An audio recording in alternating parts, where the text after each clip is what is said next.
Ladies and gentlemen, boys and girls, welcome to the Everything is Bad New Fangled Motion Picture Show. That's alright, folks. This is the latest episode of the Everything is Bad New Fangled Motion Picture Show. I'm your host, Niall. And it's me, Nolan. And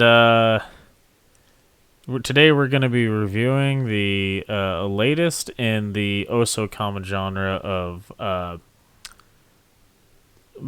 brotherly plumber duo video game adaptations. Is that a whole genre?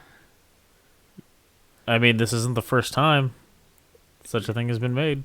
Yeah, but it's only like the second time. So we're gonna be reviewing. What is the Super Mario Brothers movie? Yes. It's a mouthful. Well, they had to differentiate from Super Mario Brothers the movie.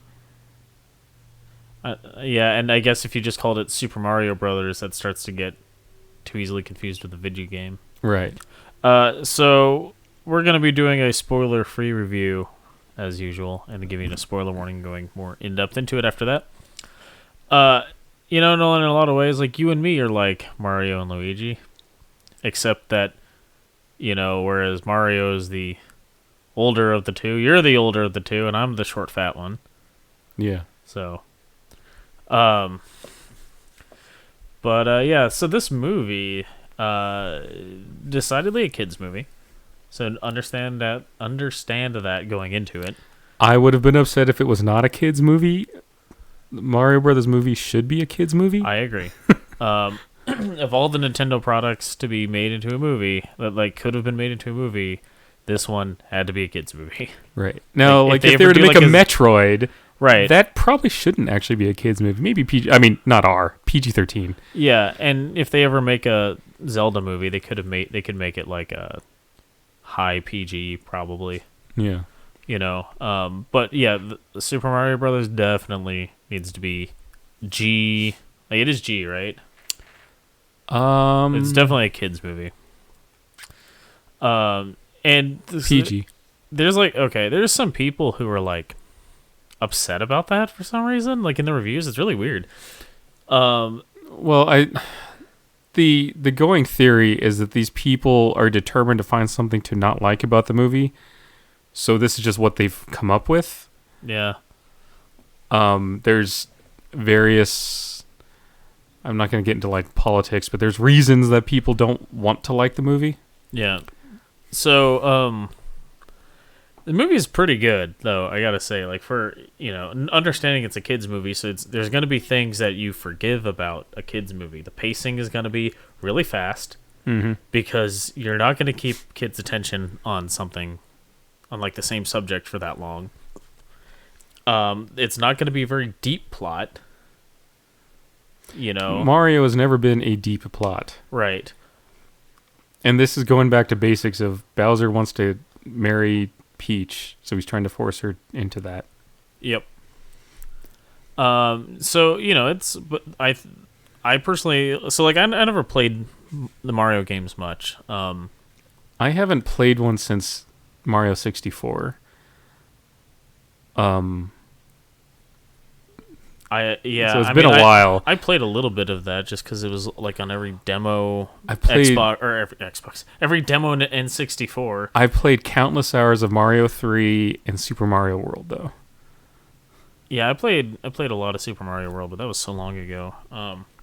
But from what I could tell, they really, like, this is really a fan service movie. There's so much stuff in there that, like, if you're a Mario fan, you're like, oh, they got that thing in. They did the thing. They did that. There's thing. A lot of stuff, and especially it's one of those enemies. If you're old enough to have been around in the 80s when Mario was huge, and they had the Mario Brothers, cartoon show. There's references to that in there that are really funny. There's references to a bunch of Nintendo products. Jumpman, like the earlier iteration Wrecking of Mario. Crew. So yeah, Wrecking Crew and stuff. So there's a lot of references going the entire history. Yeah, there's like a like there's a map at one point that looks like the Super Mario World map Yeah. and stuff like that. So there really is just so much fan service in this movie. Like they really. There's even like a part in the beginning where Mario's like just running down the street in Brooklyn, and it's like a recreation of the first world of the first Mario game, but like laid out in real life. Like there's jumping on platforms. Instead of them being platforms, they're like scaffolding from like a construction site and stuff. Yeah. But it's like it's just the side-scrolling pan. It's pretty amusing. It is. But yeah, I mean, honestly, like I think this is exactly the movie it needed to be. Yeah. It has a lot of like that, like it very much has Illumination's sense of humor. I think that contrary to what a certain well-known YouTube film critic said, it is the best. Me? Am I the well-known YouTube critic? No, critic? but I'm going complete opposite of what this person said, and I'd say it is the best Illumination film. Yeah. Let's see, because they did Despicable Me and the like all the Minions stuff. The Secret Life of Pets was them. What else? I don't remember. I'm not like a big Illumination fan. Yeah. I've seen all the Despicable Me and spin-off movies. The movie's pretty, though. It's really well animated. Yeah. And then the voice cast is great. Jack Black really knocked it out of the park as Bowser. It was that was all great. Yeah, Charlie Day was really funny as Luigi. So, Keegan-Michael Key was Toad, right? I didn't even I knew that going in, but I didn't recognize his voice. Right. I don't know if he was like doing a voice or they modulated it or something, but it didn't sound like him in any way. Yeah. Everyone else, you could, as far as the celebrity voices, you could tell it was them. Although Chris Pratt does pull off this Brooklyn accent for Mario. Like kind of slight. It's like not real pronounced. Yeah, but it's there. Yeah. And then if you look at the cast, a lot of the cast is just a lot of people. Like if you follow animation, you recognize a lot of these voices, just because they just do a lot of voice acting. Yep. So. But yeah, I had a lot of fun with the movie. I really enjoyed it. Yeah, I will say I would have done there is a a mid-credit scene. Yeah. I would have done it different. Yeah. But there's a mid-credit scene that seems to be implying a potential sequel, and considering this movie made almost $400 million opening weekend, I would assume there's going to be a sequel. I would think so. It's and that's just domestic box office, right? I don't know about that, but when a movie's easily gonna make over $500 million in the box office, it's gonna at the theater we went to. They had 2 screening rooms that weren't showing Mario. It's 16 screens in this theater. Yeah, every other screening room was showing Mario all day long, and they were all sold out. Or damn near. Or close to it, yeah. Yeah, so it's doing well. So expect another one. Right. So, yeah, that's not... that's definitely going to happen. So, I think... I don't know, anything else to say before spoiler warnings? We'll throw up a spoiler warning here. Yeah. So here's how I would have done the mid-credit scene. All right, so you're zooming in on that pipe, and you got steam billowing around, right? And you got this backlit silhouette that walks up in the steam. You don't get to see who it is though, but it's vaguely Mario shaped, but it's all steam and distorted and flowing, so you can't really tell. And it zooms in on the steam and the silhouette, and you just hear a wow. Instead, what we got was a zoom in on a Yoshi egg that cracked. Yeah, and you hear that Yoshi noise. I can't even begin to try to imitate it, but you know the one. You know the noise. The happy Yoshi noise. Yeah. You know, So I mean, we got Yoshi's in the movie, but it's just like in the background. Like there's a part, there's like a travel montage, and Mario's like eating this fruit, and it's just like a herd of like Yoshi dinosaurs like moving along in the background. Yeah, and yeah, it's like that noise I think that it makes when Mario like punches him in the back of the head or whatever. I'm curious if that's gonna make it into the next movie, just punching Yoshi in the back of the head to stick the tongue out. And then Mario like jumping off his back to get to a higher platform, and Yoshi sacrifice Yoshi plummets to his death. Oh, that'd be fantastic. Yeah, that'd be good. They even got like all the Kong family in there, right?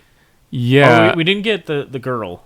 She was in the stands. She They didn't get a call voice her out though. Yeah. Yeah, and so we got Donkey Kong and Grumpy, and then Cranky. Sorry. And then he yells at Diddy Kong, who has a voice, but because he's just chanting like DK or something. Yeah. And then so he's got like one line, and then the rest of them are there in the stands. But I didn't notice. They're just around Diddy Kong, and okay. But they don't have any. They don't say anything. Yeah. But yeah, they make sure to like. There's a part that's definitely referenced to Smash Brothers. There's a part that's obviously referenced to Mario Kart. Maybe in the sequel we'll get like Mario Tennis. That'd be funny. Or something. So if we're getting Yoshi, I wonder if we'll get like the Koopa Kids. Yeah, what if it's like the Koopa Kids trying to rescue Bowser, or like they break Bowser out at the beginning or something? Yeah. Because Bowser's captured. So obviously can't kill a villain. Right. In a movie like this. So he's like captured at the end. And there's a couple songs in there too that sound like they were written by Jack Black. They were. If you look at the credits. Yeah, right. We saw in the credits they were written by Jack Black. Just like watch this movie and like the lyrics, I'm like, this just sounds like a Jack Black written song. Yeah. Like it's the same sort of a Tenacious D kind of. Right. I mean obviously, not those songs are none of their music catalog is appropriate for. There were a lot of licensed music. There was so much. Oh my god! And it's like all from the 80s. Oh, I had that Aha song stuck in my head all day yesterday. Oh my gosh! I was like going to bed, and I was like, get out.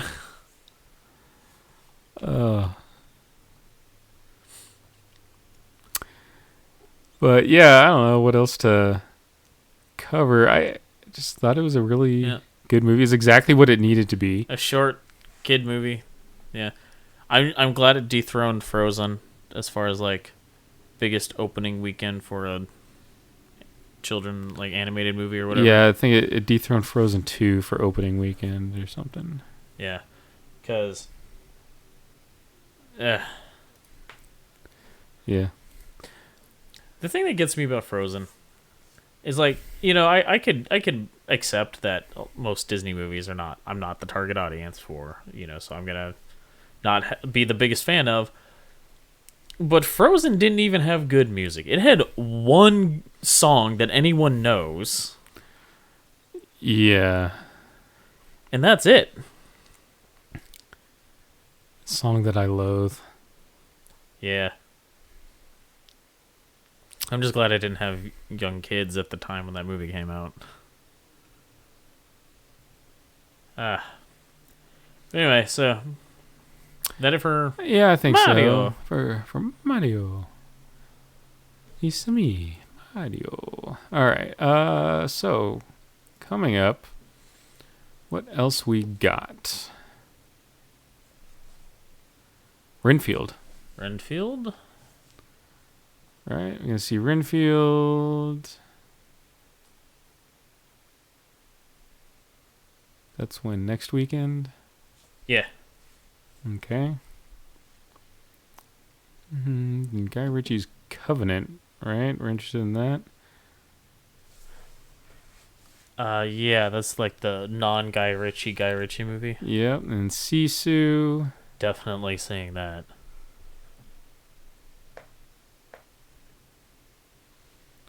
Yeah, what's nuclear now? I don't know. Guardians of the Galaxy Volume 3. Do you care about that big George Foreman biopic? Not really. Why, do you want to see it? No. I haven't seen anything on it other than a poster. Yeah, I've just been seeing a poster at the theater for the last few weeks. What else we got? Fast X. So we're seeing that, right? Yeah, because that's gonna be a zeitgeist thing that we just got to be aware of. I guess if we got to be aware of it. Spider-Man Across the Spider-Verse. I actually saw a trailer for that. That looks pretty good. It does. I'm excited for that. And Transformers Rise of the Beast. That movie looks not good. Yeah. It's got Pete Davidson and Ron Perlman, though. Yeah. And like me, Ron Perlman. Extraction 2. Some Chris Hemsworth little movie. Asteroid City. That looks good. Yeah, that's the next Wes Anderson movie, so obviously we're going to see that. And Indiana Jones. Obviously seeing that. But most importantly, you know what we're seeing in July? Oppenheimer. Yeah, buddy. I am excited for that movie. And Mission Impossible Dead Reckoning Part 1.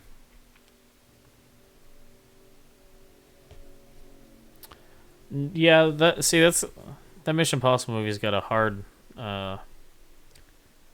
it's a hard follow-up after that last one, because this one's not gonna have what's his name reloading his arms. Henry Cavill. Henry Cavill reloading his arms in a bat. That was the last one, right? Yeah. Okay. Haunted Mansion. I couldn't remember maybe. because that one took so long to release because of COVID. Mm-hmm. Are we interested in this Ninja Turtles movie? I'm mixed. Like, I've never cared about Ninja Turtles. I didn't grow up watching it. Like, I just don't care. So, yeah, I watched it as a kid. It's kind of just, like, unavoidable for a long time. Yeah, and that original Ninja Turtles was definitely before my time, but also I didn't watch any of the remakes because they did a new one in like the early 2000s. Well, we went to see the... I'm talking about the show. Oh, I didn't watch any of the show. I've watched the original show. I didn't watch any shows after that. Equalizer 3, which was like a surprise when we saw that coming up. We'll see that. Expendables 4. We'll see that. 3 was bad. 3 was a bad movie. It's got 50 Cent and Megan Fox in it. And Dolph Lundgren. I don't understand how Keanu Reeves hasn't earned a place in an Expendables franchise yet. Right? Yeah. Dick Reno, Monster Slayer. Oh, what? Dick Reno, Monster Slayer.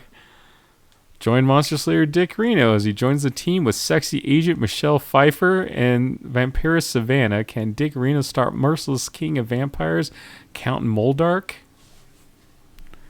Written and directed by Jimmy Drain. Who's the cast on this? That is Richard Tyson. I don't know who that is. Donna Lee Heising, Ron Chaney, Natasha Coppola Shalom. So her character's name is Michelle Pfeiffer. But it doesn't actually have Michelle Pfeiffer in it.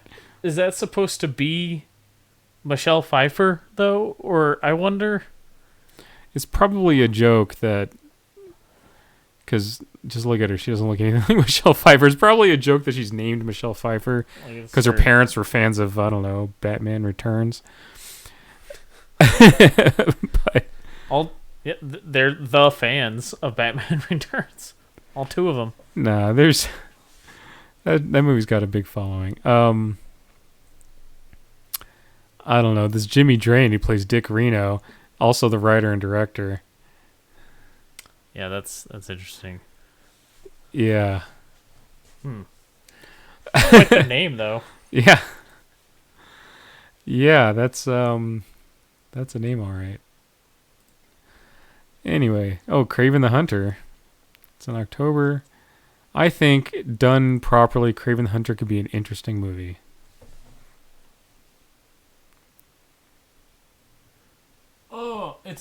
Is Russell Crowe playing Kraven?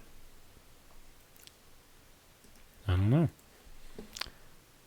We can find out. No, doesn't- Aaron Taylor Johnson is Craven. Okay. I was like, whoa. Did Russell Crowe lose all that weight? I was gonna say probably not. He's a little old to be Craven. Right, that's why I was like, what? So I mean, we got Craven the Hunter, but with no Spider-Man. Interesting though that like This is the same. This is the same highest- verse as what was that vampire one? Morbius. Morbius, yeah. Interesting though that their highest paid actor is not like that. The highest cast actor is not their titular character. Well, yeah, Russell Crowe's probably got a bigger draw than Aaron Taylor Johnson.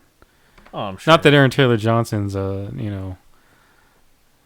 slob in that, but all the way into November, Dune Part 2. We hope. I haven't seen anything about it, which makes me a little bit worried. I don't know. We were seeing teasers and stuff further out for the first Dune movie, You interested and in they this still pushed that one back a little bit. new Hunger Games movie? Because I'm not. No. The only reason I was interested in the last two Hunger Games movies is because I had a couple of friends whose girlfriends really wanted to see it, and so like our whole friend group went. Yeah, I saw them and I was like, these are kind of bad. Like the first one was okay, but after that, they were not so good.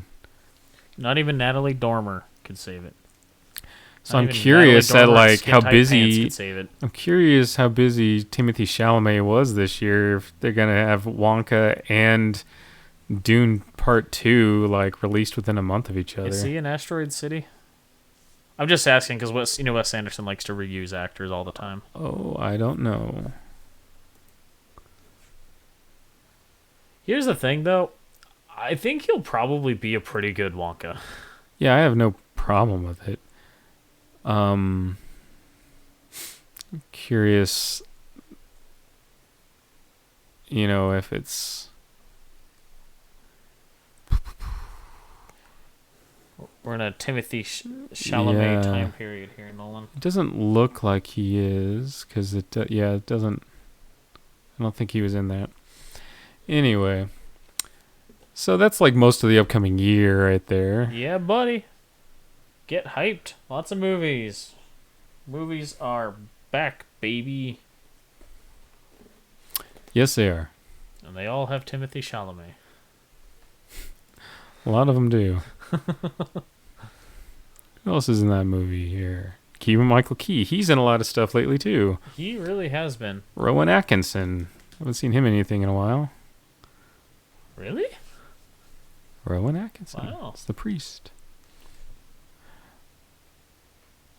So, I don't know. I'm curious how it compares to the other ones. I know, the original is not as faithful as the one that Tim Burton did, but I think the original's a better movie. Well, yeah, but, I mean, you're a little biased because you just really like... Well, I grew up with that movie. Just, it was one of those movies that, I saw at least once a year because they just show it in school before a holiday or something. I'm curious because look at what Timothy Chalamet's actually credited as. Like, the character he's credited as. Young Willy Wonka. Yeah. So is this there an an old Willy Wonka? Is it an origin story? See, the story will focus specifically on a young Willy Wonka and how he met the Oompa Loompas on one of his earliest adventures. Oh boy, dude. So it's a backstory. Oh boy, dude, because have you read the book? No, I have not. Oh, I recommend sometime you sit down and read what Roald Dahl wrote about his encountering the Oompa Loompas. In our modern sensibility, it's racist, right? It's not good. And it's one of those things where it's like, you can only do so much forgiving based on time period. There's some things in there that if you're like, while people might not have gotten mad about it back then, I still don't think this was necessarily that okay to be saying. My soul just died a little bit looking at announcements like this upcoming Disney movie, Mufasa, The Lion King. And Tiana. Just Tiana. I mean, I assume What that's... What is Wish? That at least looks like some sort of original thing. It's got Chris Pine and Alan Tudyk in it, so... Dude, man, We'll see. Disney's teaser posters are fucking garbage. Yeah, because it's just the name on a black background. It drives me nuts. I hate it. Simba, having become king of the Pride Lands, is determined for his cub to follow in his paw prints. Ugh. Well, the origins of his late father, Mufasa, are explored. Ugh. So they're bringing back some of the cast from that movie, but they didn't bring back... Well, he's too busy with Star Wars anyway. Because that Lion King... Well, that was Favreau? Yeah, that was Favreau. That was Jon Favreau? Yeah. Which is Anyway. good. Let Jon Favreau just make Star Wars until the day he dies. Yeah. So this Tiana might be a series. Tiana continues to explore New Orleans in a musical series. See, if they're just gonna like make a TV show about Tiana, I'm cool with that. Like if they're gonna, but like News stories with the characters, I'm more okay with. yeah. What is he watching? Anyway, So I think we can wrap this up here. yeah, went on down a rabbit hole here. Thanks to Timothy Chalamet. Yeah. So, yeah, good. So those are the movies we got coming up. So if any of that sounds of interest to you, subscribe, I guess. I don't know. We've got like over 100 subscribers now, which is way more success than I ever anticipated for this. Right. So, neat, I guess. We need like 1,000 before we can start making money, so who gives a shit? Yeah. We're well on our way to retiring from our day jobs and just doing this full time, obviously. Yep, definitely. And so, yeah, and also go check out our other reviews. What was our last review, Nolan? Ah, gotcha. You did get me. Gotcha. It was, it wasn't John Wick, was it? D&D. D&D. That's what it Dungeons and was. Dragons. Yeah. Yeah, so go check out those reviews as well. We see lots of movies, so there's, constantly coming. The hits keep coming, and they just keep coming. Yep. And, yeah, so until next time, thanks for listening. Bye. Toodles.